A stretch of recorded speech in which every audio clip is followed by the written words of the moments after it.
You want it? You got it. Reality radio done right. No nonsense, real and raw, just like you like it. He's corrupt, he's inexperienced, and he lies. Broadcasting from a broom closet in the Arizona Lotus Studios, it's Beef Vegan Presents. Oh, welcome to a very special edition of a live broadcast. We've got a stream, and on the stream with me is the one and only. This man has a huge year coming out of pandemic with a debut self-titled album, Mammoth WVH, which is currently #1 on the rock charts, which he wrote and recorded. We're going to get into all that. Let me just introduce the man, Wolfgang Van Halen. Good afternoon, Wolf. How you doing, bud? Man, thanks for having me. No problem. Thanks for being had, dude. I'm excited to talk with you. I'm excited about this project, and I'm a little nervous for you too, to be honest with you. Because you had this long pandemic. Okay, you've recorded this record. Congratulations on the album, by the way. It sounds phenomenal. Some people might not know that you, and correct me if I'm wrong, you tracked every single instrument on this album. Yeah, everything you hear it's played and sung by me. Written, right. Everything. That's huge. Now, are you just kind of a control freak? You don't trust anybody else, or you just had the songs in your head? Yeah, no, I just I can play everything, so why not? Right. Yeah, they save money. You get all the publishing. You don't have to share any of the publishing. I'm sure your dad and your family taught you the music business well, so you're just like, yeah, 100% publishing sounds good. Yeah, that stuff never really even came across my mind. It was just I had just been making demos on my computer for the longest time, and it was like I could play everything, so why not? Yeah, let me ask you this. So you tracked it on the computer.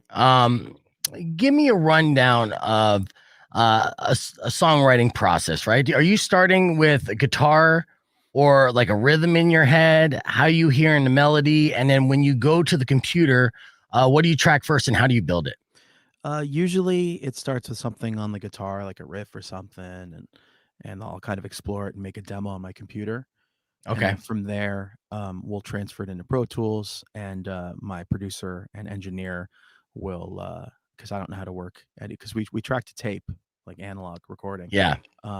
And record that way, and then dump it back into Pro Tools, and yeah, and you kind of you like throughout the demo, you kind of you take care of like the drums first, and then from there you kind of rebuild the track throughout drums, then bass, then guitar, and vocals. Is drums your favorite part of tracking a song? Because aren't you like a drummer first and foremost? Yeah, you consider yourself. Drums are my favorite probably. So it's I always have a good time. Right. So, and are you very meticulous when it comes to the beat then? Where you're like, because the drums, there's certain rhythms. It's hard to be a John Bonham every single time, but to be a true drummer, you're always trying to switch up the fills. Yeah, I'll usually have like an idea of how I want it to be, but there's a lot where I kind of finalized it in the studio as I was playing it. That's good, because this album actually sounds more organic so I'm surprised that you tracked everything on Pro Tools, because I think a lot of songwriters, when they go through the Pro Tools route, will continue to tweak on a song and don't let it breathe, and then overcorrect it to a point where it doesn't sound like live. It doesn't have a heartbeat. You know what I mean? Well, I think that's where it kind of comes from, because we did start with doing it to tape, so we tracked performances rather than trying to perfect every little thing. So you like recorded live. You taught the other studio musicians all the parts. They listened to the tracks. It was me. Like I'd run through like I'd play the song on drums like 5 times, and then you'd go through and track on tape with everything else. Right. Yeah. And now you are a front man. Now, obviously, when it comes to performing in front of a large group of people, that's no problem. You've been doing this since you were a young man in front of, thousands upon thousands of people, the largest venues with, of course, your legendary family. Are you nervous to go to smaller venues? Because now you're going to be a front man, and like Rialto, I know we got a very special performance here in Tucson, because the next night you're going back in front of 10, 15,000 people opening up for Guns N' Roses. So you'll be right at home. All right. So I'm asking you, are you going to be more nervous playing for like 1,200 people in a smaller room in Tucson? Well, I've done both. When I was touring with Tremonti, we Mhm. played rooms of that size, and overall, I just learned that as long as people are there to have a good time and listen to music, that's all that really matters. The sizes Right. of the rooms don't really mean much. It's still the same amount of energy and everything that you're feeding off of. Oh yeah, Uh, if anything, the smaller shows can be even more energetic. So I'm really excited for those.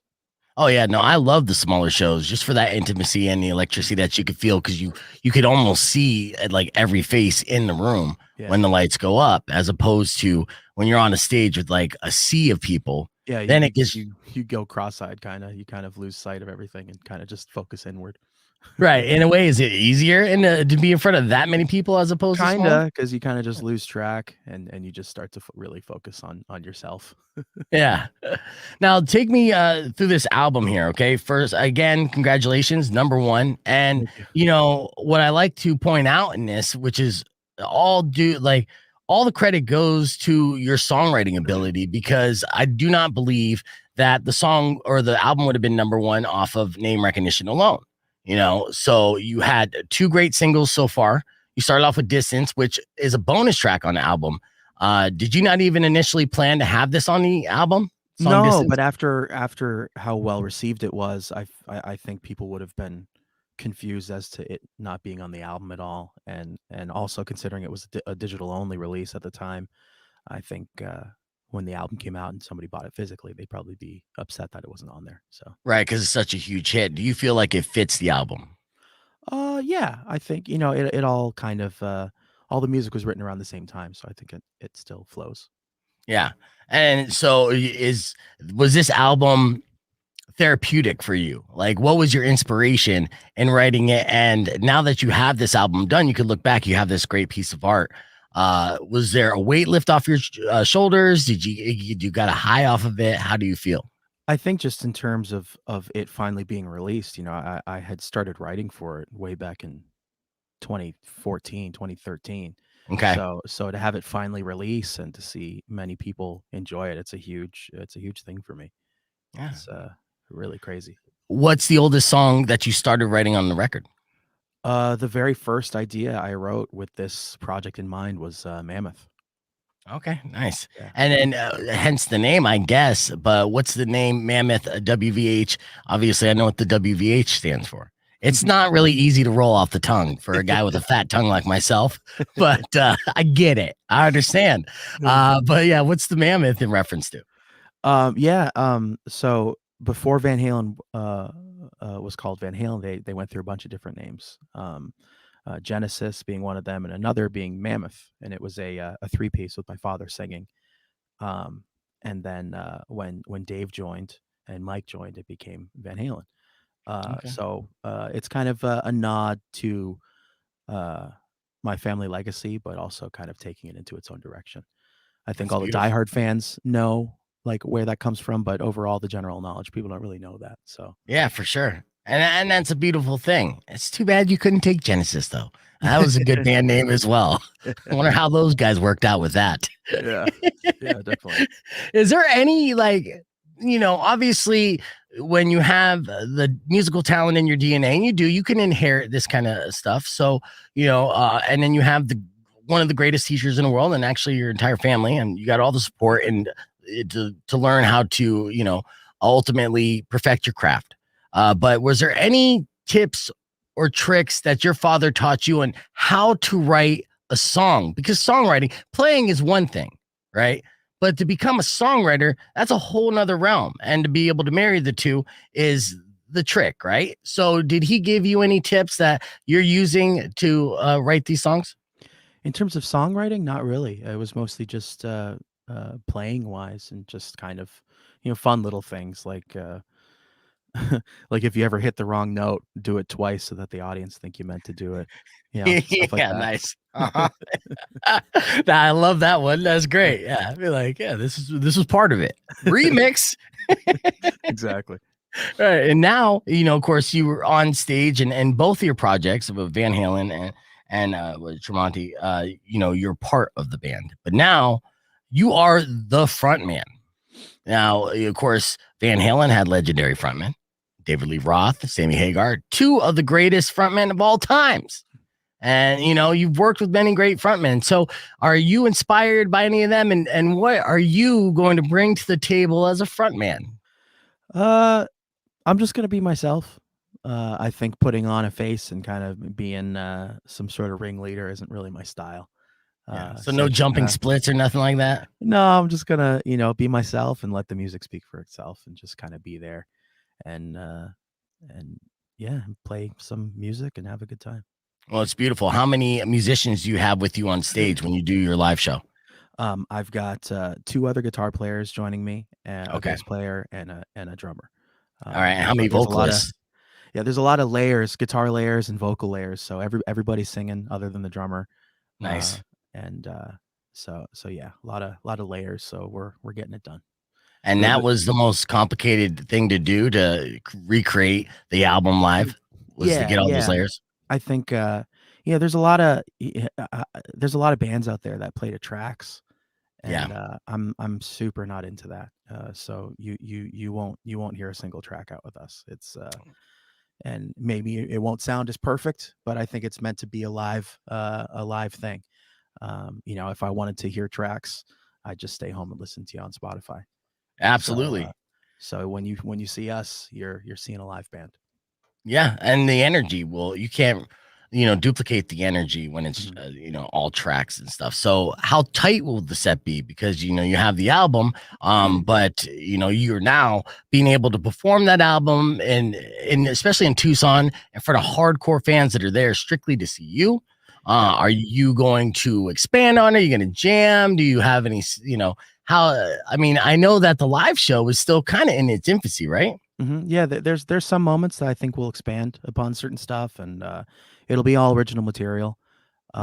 So and there might even be some stuff that you've never heard before that you might hear at the shows too. So And that's fantastic. it'll be fun. Yeah, and in a way, are these kind of like rehearsals or dry runs before the Guns N' Roses thing? Because you haven't had too much opportunity to perform in front of live crowds because of the pandemic and all. Yeah, right now we've been rehearsing we're on our 4th week of rehearsals right now. So we're really getting stronger and stronger every day, and really looking forward to the Guns shows and the headline shows in between. It's gonna be fun. Yeah. Well, I'm looking forward to this next year, this whole album cycle run. You've only released 2 singles so far, and those 2 singles are smashes. The album itself has a couple more singles on it for sure. It's just great rock and roll in a time when we need great rock and roll. So you back it up with a killer live band, which I have no doubt you're gonna do, and have these tours and stuff. The sky's the limit. You know what? I'm gonna go on a limb. I'm gonna say I think you're gonna do okay. Thank you, man. Thank you. Oh, Wolf, again, best of luck. And I hope you enjoy Tucson when you come through town. I know you're going to love Arizona. It's hot as hell. Oh yeah, my uncle lives in Scottsdale. I'm a big fan of Arizona.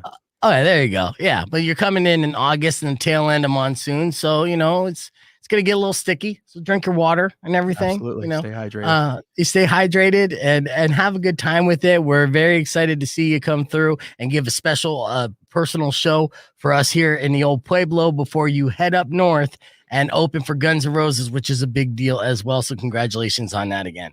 Thank you.